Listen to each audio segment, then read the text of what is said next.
আহা, ভালো করে চষে খাও। তুমি দেখি চষতেও পারো না।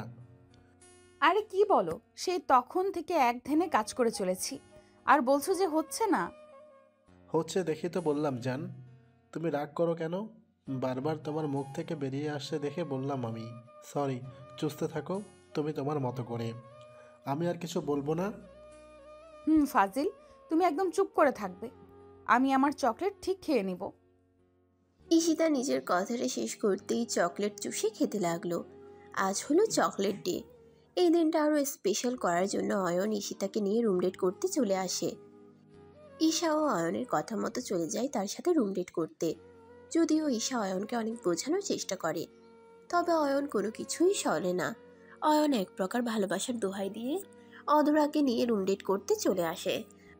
আর তারপর কি হলো সেটা তো আপনাদের জানা। অনেকক্ষণ সময় ধরে আদর করার পর অয়ন ঈশার উপর থেকে উঠে পড়ে। অয়ন ঈশার উপর থেকে উঠে পড়ে একটা লম্বা নিঃশ্বাস ফেলল। ঈশা খানিকটা কোকিয়ে উঠে অয়নকে উদ্দেশ্য করে বলল, অয়ন, আমার খুব কষ্ট হচ্ছে, সারা শরীর ব্যথা করছে, প্লিজ আমাকে একটু সাহায্য করো। কি সাহায্য করব? একটু অপেক্ষা করো, সব ঠিক হয়ে যাবে। অয়ন, তুমি আমার সাথে এমন করে কথা বলছো কেন? আমি কি কোনো ভুল করেছি? হ্যাঁ, ভুল তো করেইছো। আমাকে একটু শান্তি দিতে পারো না তুমি? এমন করলে কেমন করে কেউ শান্তি পায়? আমি কি করব বলো? জীবনে প্রথমবার আমার, এই কারণেই ব্যথাটা একটু বেশি পেয়েছি। আমার কষ্টটা কি তুমি বুঝতে পারো না?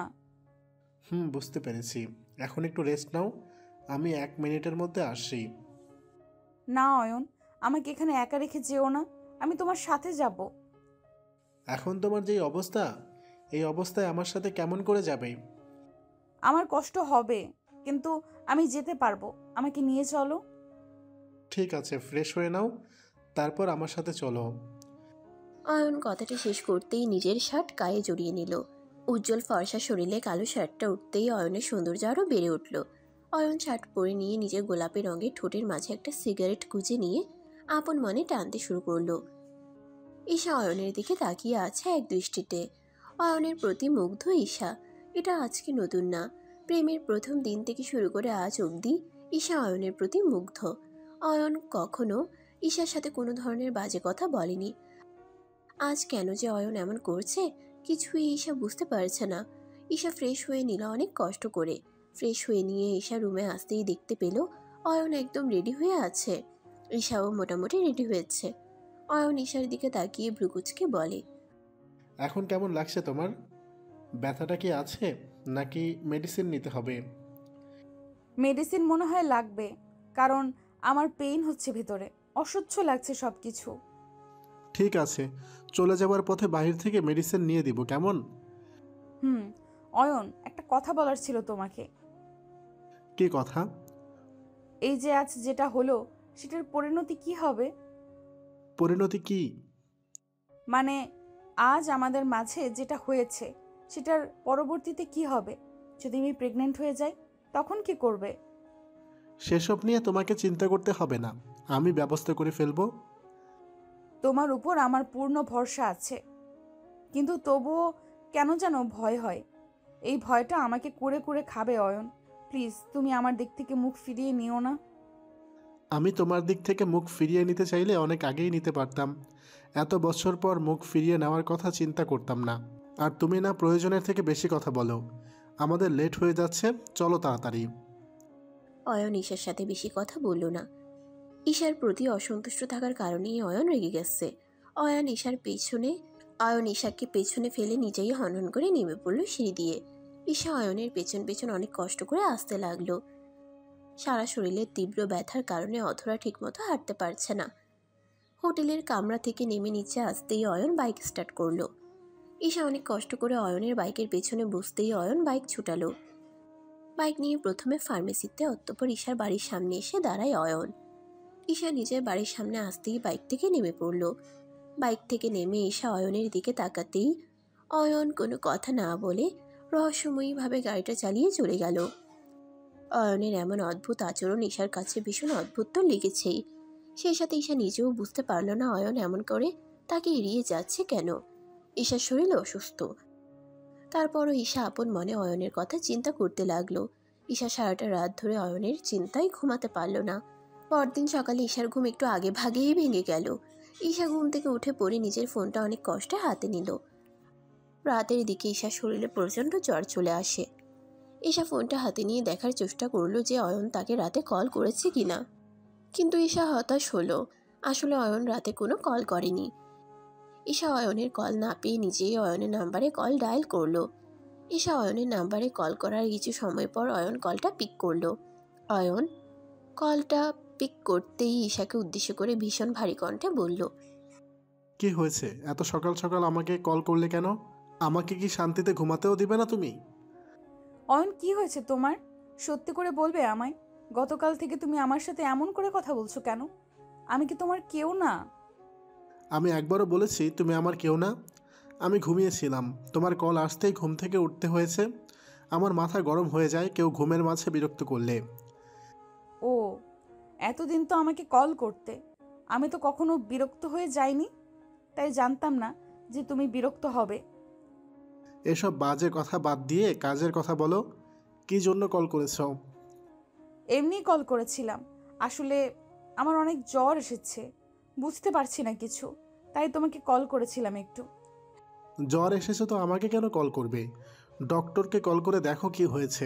আমি তো আর ডক্টর না, তাই না? হ্যাঁ গো, সত্যি আমার ভুল হয়েছে। আমি ভুল করে কল করে ফেলেছি, আমায় ক্ষমা করে দাও।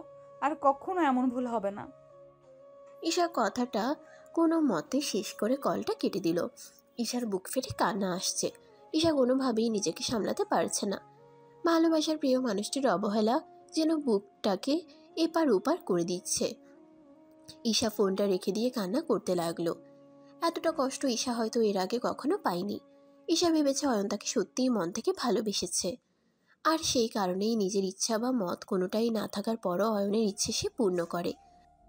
আর সেই অয়ন তার সাথে এমন আচরণ করছে, এটা কেউ কখনো মেনে নিতে পারে না। অয়নকে ঈশার সাথে কথা বলতে শুনে ফেলে অয়নের কাজিন রাফি। রাফি অয়নকে উদ্দেশ্য করে প্রশ্নসূচক কণ্ঠে বলে, কিরে অয়ন, আচমকা এমন করে কার সাথে কথা বললি তুই? কার সাথে আবার? ঈশার সাথে। ঈশার সাথে এমন করে কথা বলিস কেন? ঈশার সাথে কি ঝগড়া হয়েছে তোর? ঝগড়া না, ভালোবাসাটা বেশি হয়ে গেছে, তাই এমন করে কথা বলছি। দেখ অয়ন, ঈশা মেয়েটা কিন্তু পাগল, তোকে ছাড়া আর কিছু বোঝে না। ওই মেয়েটার সাথে বাজে ব্যবহার করিস না প্লিজ। মেয়েটাকে কষ্ট দিয়ে তোর কি লাভ হবে বল? তুমি আমার ভাই নাকি ঈশার? আজ তোর চোখের সামনে ঈশার কষ্টটা ভেসে উঠেছে, কিন্তু আমার কষ্টটা কি তোর চোখে পড়ছে না? এই ঈশা আমাকে যে প্রতিটা সেকেন্ড হিসাব করে আঘাত করেছে, সেসবের কথা কে বললে? ওসব তো তোদের রিলেশনশিপের আগেরকার ঘটনা। সেসবকে টেনে নিয়ে এসে বর্তমান সম্পর্ককে খারাপ করার কোনো মানে হয় বল? মানে হয় কিনা জানি না, তবে এতটুকু জানি, আমি যতটা কষ্ট পেয়েছি ওকেও ততটাই কষ্ট ভোগ করতে হবে। দেখিস আবার অতিরিক্ত কিছু করতে না গিয়ে ঈশাকে হারাতে হয় তোর। রাফি আর বেশি কিছু বলল না। অয়ন আর ঈশার ব্যক্তিগত বিষয়ে কথা বললে অয়ন আবার চটে যেতে পারে। তাছাড়া অয়ন মোটেও পছন্দ করে না কেউ এসে অয়ন আর ঈশার মাঝে কথা বলুক। ঈশা মনে মনে ঠাই সিদ্ধান্ত নিয়ে ফেলল যে আর কখনো অয়নের সাথে সে কথা বলবে না। যে লোকটা ঈশাকে ছাড়া ভালো থাকতে পারে, তাকে অযথা বিরক্ত করার কোনো মানে হয় না। দেখতে দেখতে কেটে গেল প্রায় 1 মাস। একটা মাস ধরে অয়ন আর ঈশা কেউ কারোর সাথে কথা বলেনি। তারা দুজন দুজনের থেকে অনেক দূরে ছিল। ঈশা একটু একটু করে নিজের মনকে শক্ত করে নিয়েছে, আর কোনো বাধাই পারবে না ঈশাকে আঘাত করতে। কলেজ শেষ করে ঈশা নিজের বাড়ি ফিরছে, ঠিক এমন সময় আচমকা অয়ন এসে ঈশার পথ আটকে দাঁড়ালো। অয়নকে অনেকদিন পর নিজের চোখের সামনে দেখে ঈশা খানিকটা অবাক হয়ে গেল। অয়ন ঈশার সামনে এসে দাঁড়িয়ে ঈশাকে উদ্দেশ্য করে বলল, আরে তুমি এখানে আছো, অথচ আমি সারা কলেজ তোমাকে খুঁজে বেড়াচ্ছি। কেন, আবার বুঝি রুম ডেট করতে ইচ্ছে করছে তোমার? আবারও আমায় ফোর্স করবে? ঈশিতা, এ কেমন কথা বলছো তুমি? আমি তো তোমার কথার মানেই বুঝতে পারছি না। বুঝতে পারছো না নাকি না বোঝার ঢং করছো? তুমি কি ভেবেছো আমি কিছু বুঝি না? শোনো অয়ন, আজকের পর থেকে আমার সাথে আর কোনো প্রকার যোগাযোগ তুমি রাখবে না, কথাটা মাথায় ঢুকিয়ে নাও। হোয়াট? ঈশিতা, তুমি পাগল হয়ে গেছো? আমি তোমাকে নিজের জীবনের থেকে বেশি ভালোবাসি। আমি তোমাকে ছাড়া থাকতে পারবো না। সেটা তোমার সমস্যা। ওসব ডেট করার আগে এটা চিন্তা করার প্রয়োজন ছিল। আসছি, আর বিরক্ত করবে না কখনো। ঈশা কথাটা শেষ করতেই রাগে গজগজ করে অয়নকে পাশ কাটিয়ে চলে যেতে নিল। অয়ন ঈশার দিকে এক দৃষ্টিতে তাকিয়ে আছে। ঈশা যেসব কথা বলেছে সেসব কথা যে ঈশার মুখের কথা সেটা বুঝতে আর বাকি থাকলো না অয়নের। অয়ন খুব ভালো করেই জানে ঈশার মন কি বলছে। মুখের কথা আর মনের কথার মাঝে যেন বিস্তর পার্থক্য খুঁজে পাচ্ছে অয়ন। অয়ন এতদিন ঈশার সাথে কথা বলেনি আর না রেখেছে কোনো যোগাযোগ। অয়ন দেখতে চেয়েছে যে ঈশা তার কথা মনে রাখে কিনা। ঈশা অয়নের পাশ থেকে সরে আসতেই ঈশার চোখের পাতা ভারী হয়ে আসলো। নিজের চোখের সামনে থাকা পথটা যেন অস্পষ্ট হয়ে আসছে ঈশার। ঈশা আরও কিছু দূর এগিয়ে যাবার পর অয়ন আবার ঈশার পেছন পেছন দূরে এগিয়ে এসে ঈশার হাত ধরে একটা হ্যাচকে টান দিয়ে ঈশাকে নিজের বুকে টেনে নিল। ঈশা অবাক হয়ে গিয়ে অয়নকে উদ্দেশ্য করে বলল, এটা কি হলো? তুমি আমার হাত ধরেছো কেন? ছাড়ো আমায়, এটা পাবলিক প্লেস, আমার মান সম্মান চলে যাবে। চলে যাক, আমাকে এড়িয়ে চলছো কেন? আমি বললাম তো আমি ভুল করেছি, আমায় ক্ষমা করে দাও। ভালোবাসাটা অয়ন এত সহজ না। যখন তুমি চাইবে তখন কাছে আসবে, দরকার শেষে ছুঁড়ে ফেলে দিবে, এমনটা নয় ভালোবাসা। আমি আমার ভালোবাসাকে কখনো ছেড়ে ফেলে দেইনি, আমি নিজের কাছেই রেখেছি আমার ভালোবাসাকে। তুমি আমাকে নিজেই দূরে ঠেলে দিয়েছো, এখন আমার কি দোষ? আমি তোমাকে কখনো দূরে ঠেলে দিয়েছি? মনে নেই এখন, একটু মনে করে বলো তো, তুমি কেন আমার সাথে কথা বলোনি? কারণ তুমি আমায় অবহেলা করেছো। আমি সব সহ্য করতে পারি, কিন্তু অবহেলা নয়। আমি তো আমার ভুলটা বুঝতে পেরেছি, এবারের মতো আমায় মাফ করে দাও। সরি, আমি মাফ করতে পারবো না, আমাকে যেতে দাও। এটাই কি তবে তোমার শেষ কথা? হুম, এটাই আমার শেষ কথা। তবে আমারও একটা শেষ কথা শুনে রাখো, আমি তোমাকে জোর করে হলেও নিজের করব। অয়ন কথাটা বলতেই ঈশার হাত ধরে ফেললো আর ঈশাকে টানতে টানতে নিজের সাথে করে নিয়ে যেতে লাগলো। ভালোবাসা মানে রুম ডেট নয়। সত্যিকারের ভালোবাসার মাঝে এসব পাপ নিয়ে আসার কোনো মানে হয় না। ভালোবাসা অপেক্ষা করতে জানে, পবিত্রতা রাখতে জানে ভালোবাসা। অবৈধ কোনো কিছুই সুখকর নয়, এর শেষে কষ্ট থাকে। তবে অপেক্ষার পর ভালোবাসার মিলনে থাকে শান্তি আর সুখ, যেটা আজকালের ছেলেমেয়েরা বুঝতে নারাজ। অয়ন আর ঈশিতার জন্য সবাই দোয়া করবেন, তারা যেন সবসময় সঠিক পথে চলতে পারে। বন্ধুরা, ভিডিওটি কেমন লাগলো তা অবশ্যই আমাকে কমেন্ট করে জানাতে ভুলবেন না।